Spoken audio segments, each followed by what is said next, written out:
He thought the sharp sting of death would bring relief, but the real punishment began behind cold, steel bars. August 13, 2018. Frederick, Colorado. The quiet of a suburban morning was shattered by something no one saw coming. A mother, 34 years old, 15 weeks pregnant with a baby boy, and her two little girls, ages 4 and 3, were suddenly gone. Their names were Shanann, Bella, and Celeste Watts. The house was empty, their beds untouched, and their father stood before cameras pleading for their safe return. That man was Chris Watts. In the hours that followed, neighbors watched his interviews, noticing how calm he seemed. He said he didn't know where they went, that maybe Shanann had taken the girls to a friend's house. Police searched the home, questioned him, and found no signs of struggle. But something felt wrong. His story didn't fit the evidence. As the investigation unfolded, the illusion of a perfect family began to crumble. Online, Chris and Shanann had shared a life that looked happy: vacations, birthday parties, promises of a new baby boy they planned to name Nico. But behind the social media smiles were growing debts, long nights apart, and a marriage quietly falling apart. Chris was having an affair. He had built two lives, one of devotion and fatherhood, the other of deception. Within days the truth surfaced. Under the harsh lights of interrogation, his calm exterior broke. First he denied everything. Then he shifted blame. But when investigators pressed harder, when evidence began to close in, the truth came out. He had strangled his pregnant wife in their bed. He had smothered his daughters with his own hands. And after their final breaths, he drove their bodies to a remote oil field where he worked, burying Shanann in a shallow grave and hiding his daughters in oil tanks. The story gripped the nation, not because of its brutality alone, but because of how ordinary Chris Watts had seemed. A neighbor, a father, a husband. No criminal record. No signs of violence. Just a man who one day decided to erase his entire family. When the trial came, there was no dramatic courtroom battle. He pleaded guilty. 5 life sentences without the chance of parole. No death penalty. No escape. He was transferred out of Colorado for his own protection, moved to a high-security prison in Wisconsin where he would spend the rest of his life. And now, behind those walls, he lives a different kind of death. A life stripped of freedom, filled with silence, isolation, and the endless echo of his own thoughts. No family visits. No warmth. Just the same gray walls, day after day. This isn't a story about mystery anymore. It's about consequence. What happens when a man takes away everything he once claimed to love, and is forced to face that reality for every waking moment? So, the question remains, what does life look like for a man who murdered his entire family, and has to live with it every single day? This is the story of Chris Watts' life behind bars, a life some say is worse than the death penalty itself. It began as a missing persons report, one that would soon unravel into one of the most haunting family tragedies in recent American history. On the morning of August 13, 2018, Shanann Watts returned home from a business trip to Arizona. Surveillance footage later showed her walking up to her front door, carrying her suitcase, just after 1:30 a.m. It was the last time anyone would see her alive. By that afternoon, a friend grew concerned when Shanann missed a doctor's appointment and wasn't answering calls. That friend, Nicole Atkinson, went to the Watts home, knocked, and when no one answered, she called the police. When officers arrived, Chris opened the door. His demeanor was strangely calm. He explained that Shanann had taken the girls to a friend's house. He smiled at the officers, spoke casually, and said he had no idea where they were. But the moment the police stepped inside, something felt wrong. Shanann's purse was still there. Her phone. Her car in the garage. The children's blankets, gone. The home, spotless and quiet, didn't look like a place a mother had just left in a hurry. Body cam footage captured those first moments. Chris nervously pacing, checking his phone, talking fast. He seemed detached, almost rehearsed. Neighbors began to notice too. One even told an officer that Chris wasn't acting right. On the same footage, Chris watches the neighbor's security video, realizing it might hold evidence. His breathing quickens, his hands grip his head, and for the first time, the mask slips. Over the next 2 days he appeared on local news pleading for their return. "Shanann, Bella, Celeste, if you're out there, come back," he said, staring into the camera. But his eyes told another story. Investigators were already skeptical. His story didn't fit the timeline, his behavior seemed unnatural, and his phone records contradicted his version of events. Detectives brought him in for questioning, and soon the pieces began to fall apart. When asked to take a polygraph test, Chris agreed, certain he could beat it. But he failed, completely. The results were clear. Deception. In the interrogation room, detectives pushed harder. They told him the test results showed he wasn't being truthful. They pressed him about his relationship with another woman, a co-worker named Nico. At first he denied everything. Then as the hours passed, the weight of the lies grew too heavy. His voice broke. He whispered, "I didn't want to do this anymore." At first he claimed Shanann had hurt the children and that he reacted in rage. But soon investigators uncovered the full truth, one he could no longer hide from. Chris admitted that in the early hours of August 13th, after an emotional argument, he strangled Shanann in their bedroom. When his daughters woke up and asked what was wrong with their mother, he told them she was sleeping. Then he loaded their bodies into his truck and drove them, alive, to an oil field owned by his company. There he ended their lives. He buried Shanann in a shallow grave and placed Bella and Celeste into separate oil tanks. It was calculated, deliberate, and cold. When the truth came out, it broke the hearts of millions. The image of a smiling family, the couple who seemed perfect online, was destroyed in an instant. The public reaction was pure disbelief. How could a man who tucked his daughters into bed at night turn around and take everything from them the next morning? Shanann's family stood before cameras, voices trembling, trying to make sense of the unthinkable. The nation's outrage was loud, but the silence that followed in the Watts home was louder. When the case reached court, there was no lengthy trial. He pleaded guilty to 9 counts of murder and unlawful termination of pregnancy. The death penalty was taken off the table at Shanann's family's request. They wanted peace, not execution. And so, the sentence was life, 5 consecutive life terms without parole. As Chris was led away in handcuffs, reporters shouted questions. He said nothing. There were no tears, no final words. Just the heavy sound of doors closing behind him, a sound that would become the rhythm of his new life. When the investigation finally ended, there were no more questions left unanswered, only consequences. Chris Watts stood before the court in November 2018, wearing an orange jumpsuit, shackled, head bowed.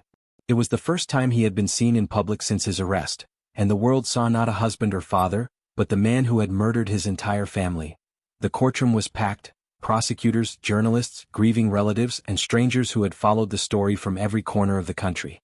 As the charges were read, the atmosphere grew heavy. First-degree murder of Shanann Watts. First-degree murder of Bella Watts. First-degree murder of Celeste Watts. Unlawful termination of pregnancy. 3 counts of tampering with a deceased human body. One by one, each charge carried the weight of a life stolen. The district attorney, Michael Rourke, told the court that the crimes were deliberate and the most inhumane and heartless acts he had seen in his career. The prosecution was prepared to seek the death penalty. Colorado law allowed it at the time, but Shanann's family made a plea for mercy. They did not want another death, even his. Shanann's mother, Sandra said, "He made the choice to take those lives. I didn't want him to take another." That decision shaped everything that followed. Prosecutors dropped their pursuit of execution in exchange for a full confession and guilty plea. The court accepted, sparing him the death chamber but guaranteeing that he would never again take a breath outside of prison walls. When the judge handed down the sentence, his voice was cold but unwavering. "This is perhaps the most inhumane and vicious crime I've handled in my career. Nothing less than the harshest penalty would suffice." Chris Watts was sentenced to 5 life terms without the possibility of parole, 3 to be served consecutively, plus 84 additional years for the other charges. There was no reaction from him. No tears, no protest, no visible emotion. He stood still, eyes down, as the words "life without parole" echoed through the courtroom. Across the room, Shanann's family wept.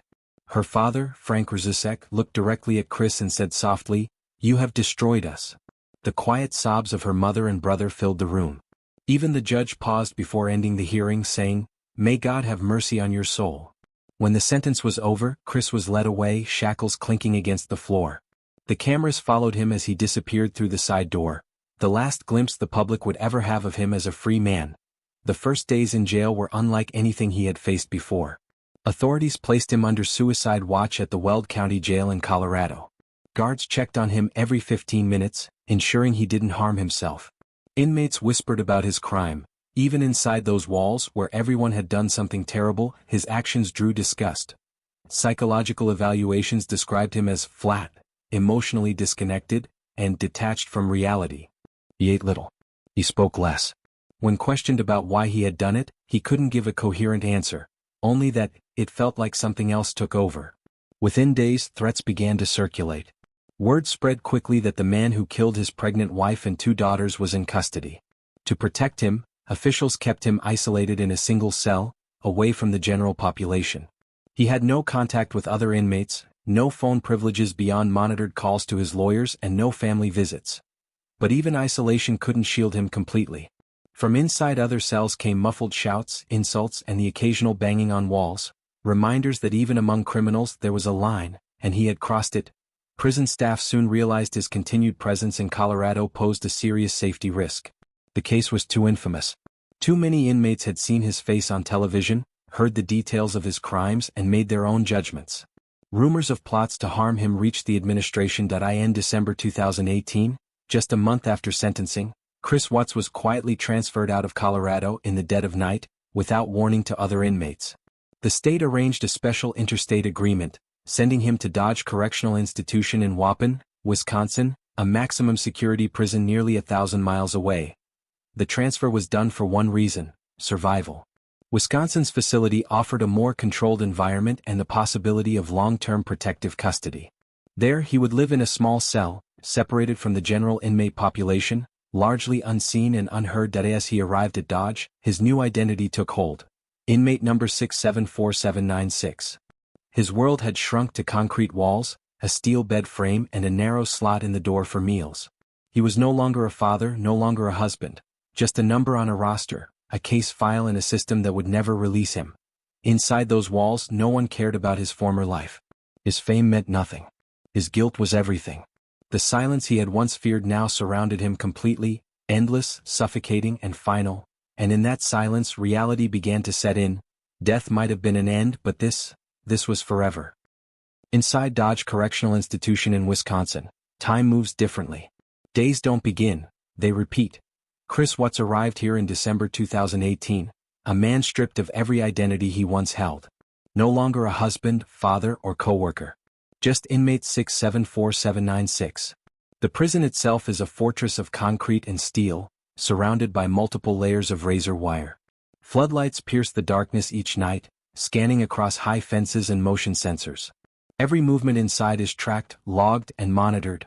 This is a maximum security facility home to men serving long sentences, murderers, repeat offenders, and the few like him who are deemed too notorious or too hated to mix with others. For Chris, safety meant separation. His crimes placed him at the very bottom of prison society. Even in a place filled with killers, there are unspoken rules, and harming your family breaks them all. That he was placed in a restricted housing unit, a section reserved for inmates who require near total isolation. His cell measures roughly 8 feet by 12. A single metal bed bolted to the wall, a small desk, a sink-toilet combination, and a narrow window that lets in only a sliver of light. The door is solid steel with a small slot through which his meals are passed 3 times a day. Breakfast comes early, around 5:30 a.m., often oatmeal or a small serving of eggs. Lunch follows before noon, dinner before sunset. The trays are identical, day after day. Occasionally, inmates in solitary receive small privileges: a piece of fruit, a book, a short phone call. But for Chris, the monotony is part of his punishment. Each day follows a strict routine: wake up at dawn, cell inspection, brief shower, back to the cell, meals through the slot, lights out by 9 p.m. There's no noise except for the distant clang of doors and the echo of guards' boots against the floor. That he's allowed 1 hour outside the cell most days, alone inside a fenced-in yard no bigger than a small garage. Surrounded by concrete walls, he can't see the sky clearly, just the faint outline of clouds through layers of wire. It's his only moment of physical freedom, and even then guards stand nearby watching. Inside the prison hierarchy, men like Chris are targets. Family killers, especially those who harm children, are seen as the lowest of the low. Even among murderers they are despised. Some inmates believe harming such offenders earns them respect. For that reason, Chris rarely encounters others. If he must be moved, the halls are cleared first. He walks alone, flanked by correctional officers. There have been reports of harassment and threats from other prisoners, shouted insults through vents and cell doors, promises of violence if he's ever released into general population. The staff knows it too. For Chris, interaction is limited not by choice but by necessity. His communication with the outside world is heavily monitored. Letters are checked before he receives them, and only approved correspondents can send mail. Despite this, he's known to write frequently, to family members who still contact him, and occasionally to strangers who send him religious messages. Many of his letters mention faith, remorse, and his attempts to find meaning in what remains of his life. Over the years he has turned to religion as his only form of escape. He reads the Bible daily, prays several times a day, and reportedly participates in correspondence Bible study courses offered to inmates. He once wrote that he felt forgiven by God, a statement that sparked public outrage when it became known. For many, forgiveness seemed far too easy for what he'd done. Psychologists who've studied inmates in long-term isolation say that days begin to blur into one another. Memory fades, emotion dulls, and the mind seeks order in the smallest routines. For Chris, reading scripture, writing letters, and reflecting on his past have become survival mechanisms. Yet, no amount of prayer changes the silence that surrounds him. Inmates like him often experience permanent psychological effects: depression, anxiety, hallucinations.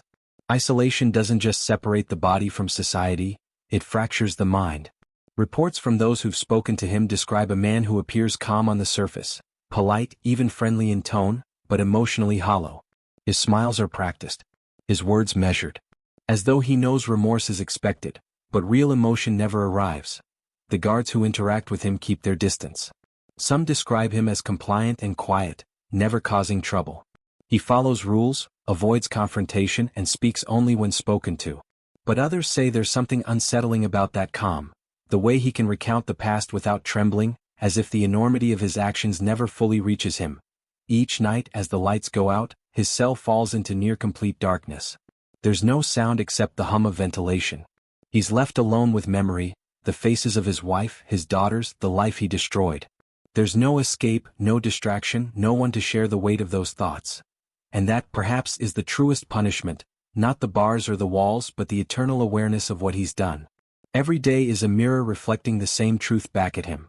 That freedom, love, and innocence are things he can never have again. Years have passed since his conviction, yet his life remains frozen in that one moment of violence. The outside world moves on, seasons change, new stories take the spotlight. But for Chris Watts, every sunrise looks the same, every night ends in silence, and every day is a reminder that some sentences never end, they simply continue. In the silence of his cell, Chris Watts lives what psychologists often describe as a living death. A punishment not of physical pain but of endless awareness. A mind forced to replay the same horror again and again without relief, without escape.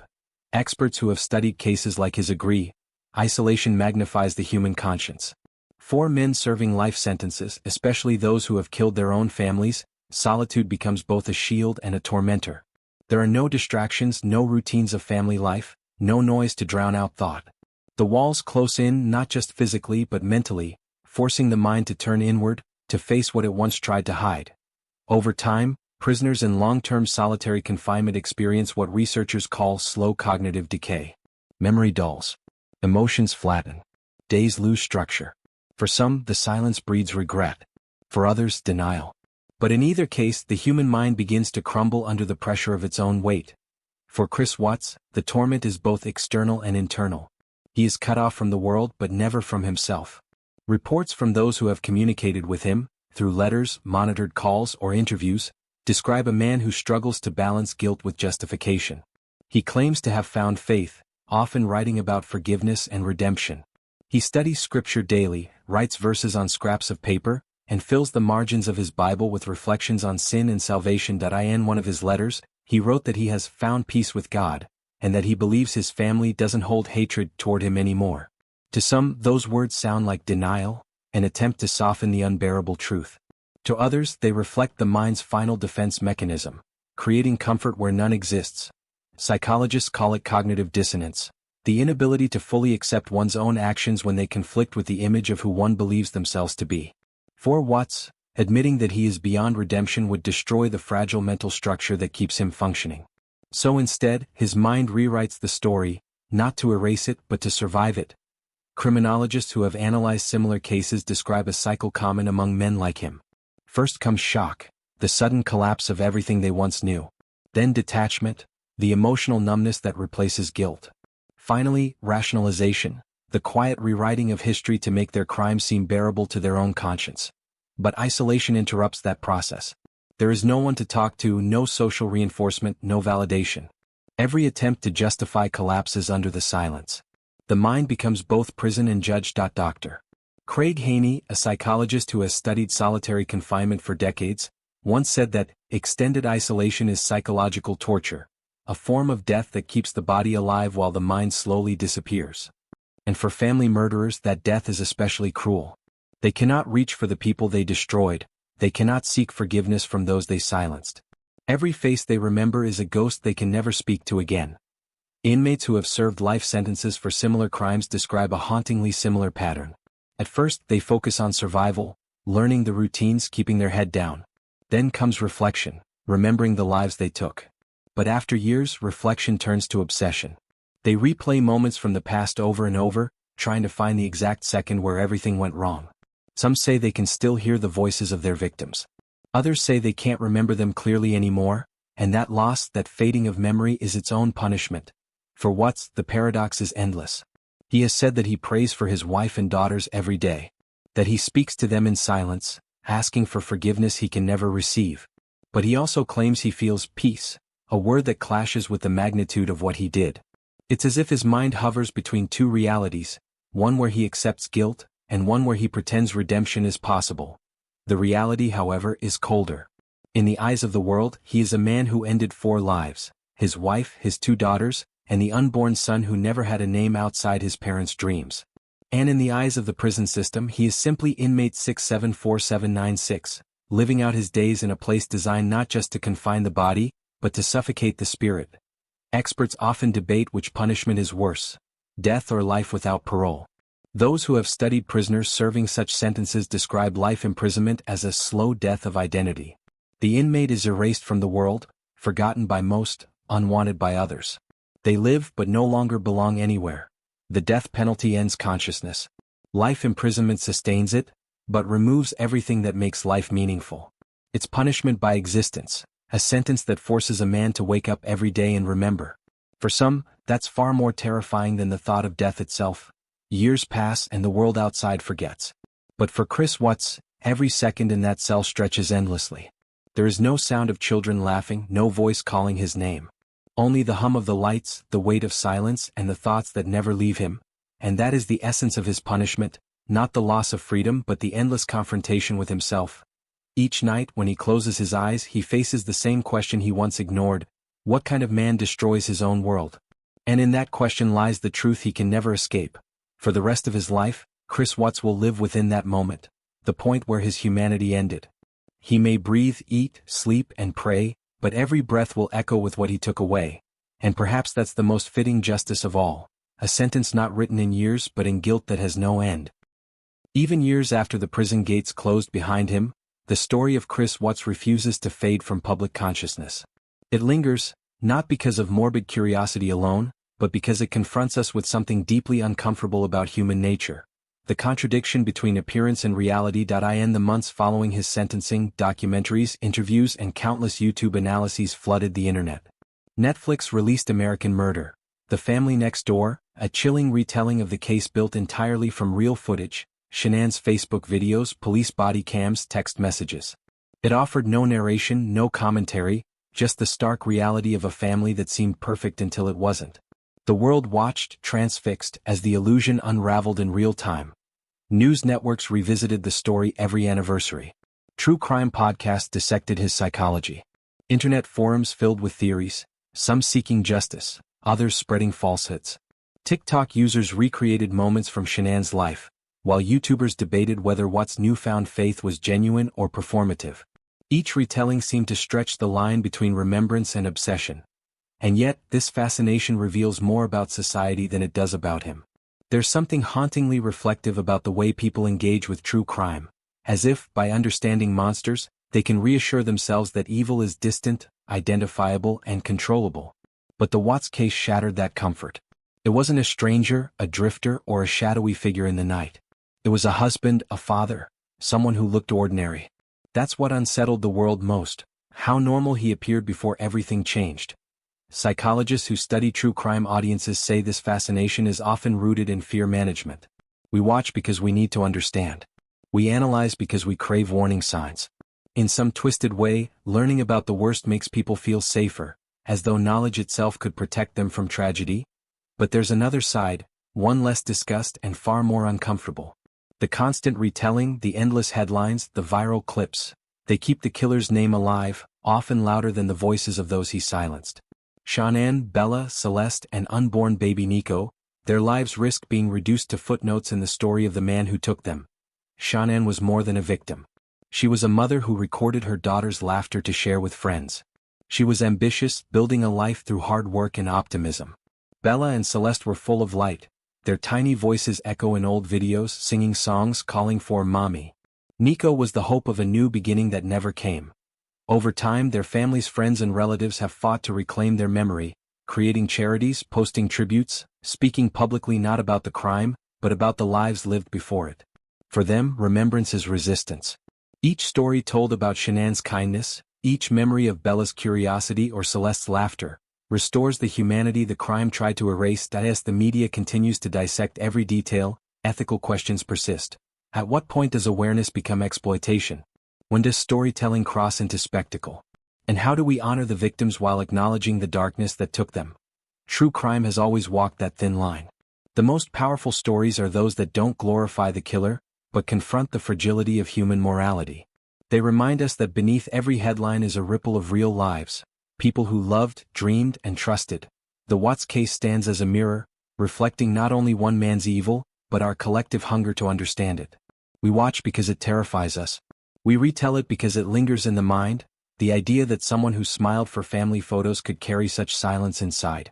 But perhaps the real takeaway isn't about the crime itself or even the punishment. It's about what we do with the story. Do we let it feed curiosity or let it teach compassion? Do we use it to sensationalize or to remember? In the end, this case forces us to look beyond fascination, to see the cost, the humanity, and the irreversible pain left behind. Because behind every documentary, every podcast, every online discussion, there are faces, a mother, 2 daughters, and an unborn son, whose laughter once filled a home that now stands forever silent. And that silence is what should stay with us, not his name but theirs. Inside Dodge Correctional Institution, Chris Watts wakes up to the same gray walls, the same narrow bed, the same endless silence. His days follow a pattern that never changes. Morning head count, meals eaten alone, hours spent reading, praying, and writing. There's no laughter, no warmth, no trace of the life he once knew. He breathes, he walks, he exists, but he no longer lives. Every sound in that cell is a reminder. The buzz of fluorescent lights, the clang of distant doors, the faint shuffle of footsteps in the corridor, they fill the space where his family's voices once were. For Chris Watts, the walls don't just confine him. They echo the voices of what he destroyed.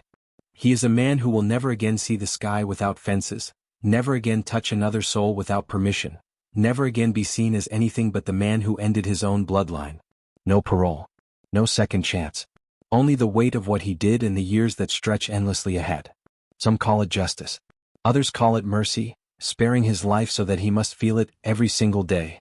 But whatever name you give it, this is a punishment that never ends. Because prison doesn't just take away freedom, it traps the mind in replay. He can't turn off the memories, can't undo the faces, can't escape the image of 2 little girls who once called him Daddy. Every prayer he whispers, every Bible verse he memorizes, every letter he writes, they're not bridges to redemption, but reminders of the bridge he burned forever. Justice, in its truest form, isn't always about death or retribution. Sometimes it's about forcing a man to live with what he's done, to wake up each day and remember the faces that will never grow old. For Chris Watts, death would have been an ending, swift, silent, final. But this is forever. The story of Chris Watts isn't just a tale of murder. It's a mirror reflecting what happens when deception replaces love, when control replaces compassion, and when the mask of perfection hides something unspeakable beneath. Shanann, Bella, Celeste, and baby Nico, their names deserve to outlive his. Their light deserves to be remembered beyond the shadow of the man who took it. So when the world looks at this case again, through documentaries, through news clips, through whispers of fascination, remember this: evil doesn't always wear a face we expect. And sometimes the harshest sentence isn't death. It's living long enough to understand the weight of what you've done. Maybe the death penalty would have been an ending. But this is forever.